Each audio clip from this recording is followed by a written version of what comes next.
Previously on Battlefield Normandy, we saw how the bloody battle for Orthe unfolded, with far too much casualties for the Canadian 9th Infantry Brigade. On the other hand, we saw how the 7th Canadian Infantry Brigade was able to capture its objectives along the Corbeil Road with relative ease, and during the afternoon of June 7th, they dug in and waited for the storm to arrive.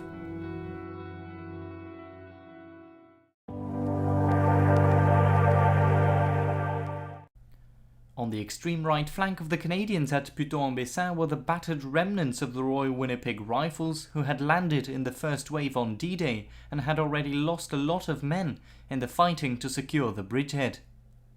Despite all that, the Royal Winnipeg Rifles were still on the front line. The Regina Rifles took both the centre and the left of the 7th Brigade's flank for its record. They were deployed in Bretteville-L'Orgeuilleuse and Norrey-en-Bessin. Major Stuart Tubb sent out his C Company of Reginas to capture Norrey-en-Bessin to the south. He believed that capturing Norry would make it easier to defend Bretteville and the railway embankment. Supporting the entrenched Canadians were the few remaining tanks of the 1st Hussars. They too were seriously reduced in numbers from the previous days of fighting. The Canadian Scottish were in reserve at Saqueville-en-Bessin. Brigadier Harry Foster, commander of the 7th Canadian Infantry Brigade, set up his headquarters just north of the main road in Le Haut-de-Bretteville. The brigade dug in and spent a quiet night in their newly entrenched positions. SS Brigadeführer Fritz Witt in the meantime tried to assemble his 12th SS Panzer Division, as it was holding a line full of gaps.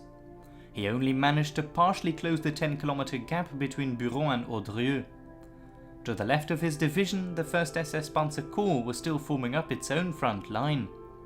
By the evening of the 7th of June, Fritz Witt had already received his orders that his division was to take Bretteville, Putot and Bruay. That way they could hold the Corbeil Road, which was necessary as a jump-off point to throw the Allies back into the sea. By the early hours on the 8th of June, the 12th SS Panzer Division was holding a 17-kilometer front, with Norry forming a dangerous salient.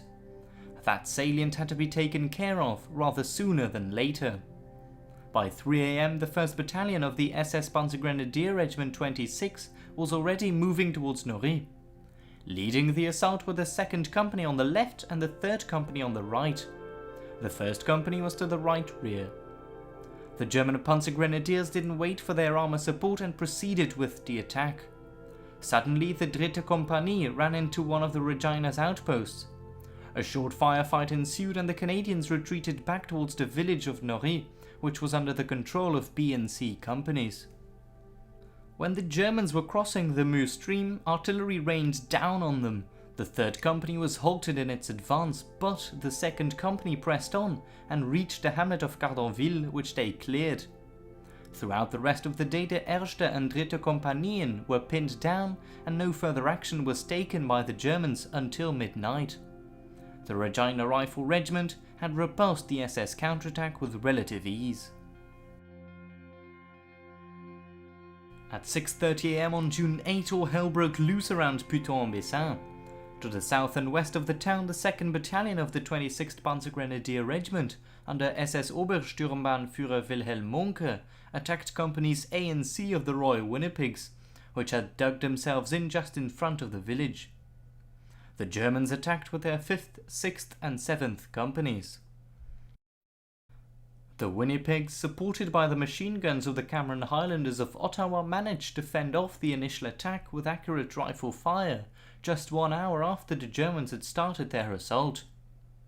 When German sniper fire from the houses suppressed the Canadian defenders, some of the German attackers managed to infiltrate the lines of the defending Canadians.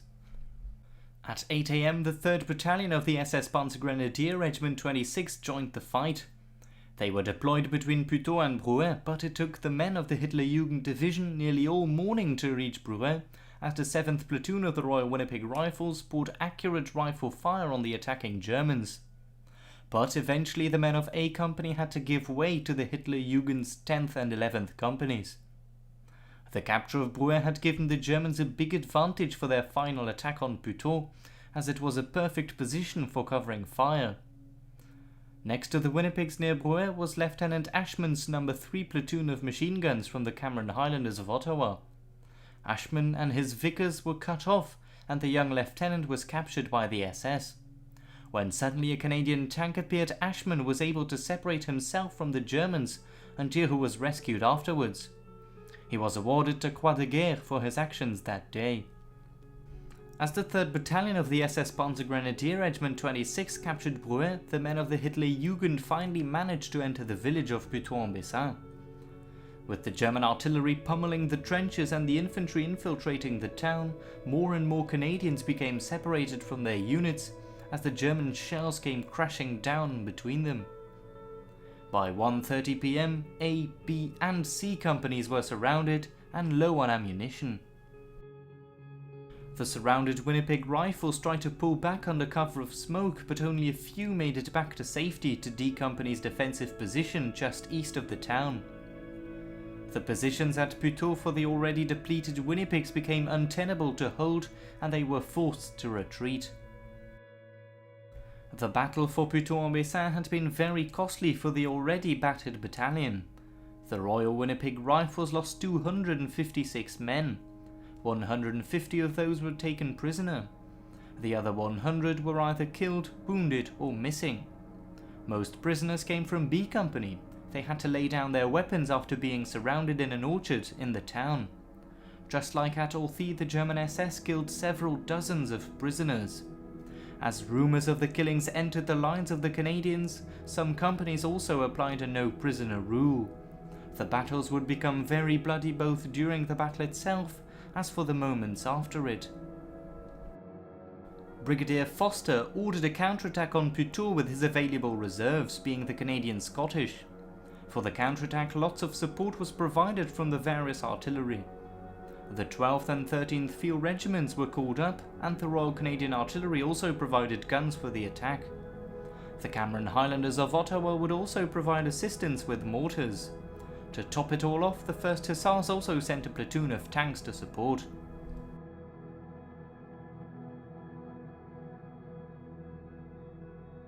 The counterattack on Putot started at 8:30 PM under the cover of a creeping barrage. Good progress was made on all fronts. Major Plows led A Company and the remnants of D Company, and they quickly reached their objectives. By 9:30 PM the battalion was already mopping up the town. Putot-en-Bessin would remain in Allied hands for the rest of the war. Although the numbers are unclear in the war diary, the Canadian Scottish endured about 125 casualties. 45 of those were killed. The defending companies of the 2nd Battalion SS Panzergrenadier Regiment 26 of SS Sturmbannführer Bernhard Siebken were forced to retire. While the cracking noise of gunfire at Putot hadn't entirely ceased, the Germans started their second push on Norey. Their second attack, unlike the first attempt, would be supported by panzers.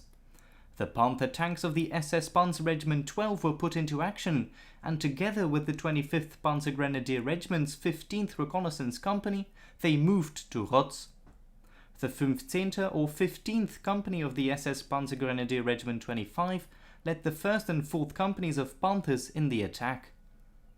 The 1st Battalion of the 26th Panzer Grenadier Regiment attacked from Saint-Monvieux to the south. Leading the attack in a sidecar motorcycle was Regimental Commander Kurt Meyer. By 10 PM, the Regina Rifles noticed a new attack, and a section of Bren carriers was immediately deployed to the south of Bretteville. No. 4 Platoon of the Cameron Highlanders of Ottawa, armed with a Vickers machine gun, was also thrown into the fight. The Canadian outposts around Bretteville quickly faltered under the heavy 105mm Vespa artillery fire. The Panthers of the 4th Compagnie quickly rolled forward, while the Canadian Piat gunners did their very best to eliminate the Panther tanks. The tank of the 4th Company's commander was hit by a shell, and the tank burst into flames.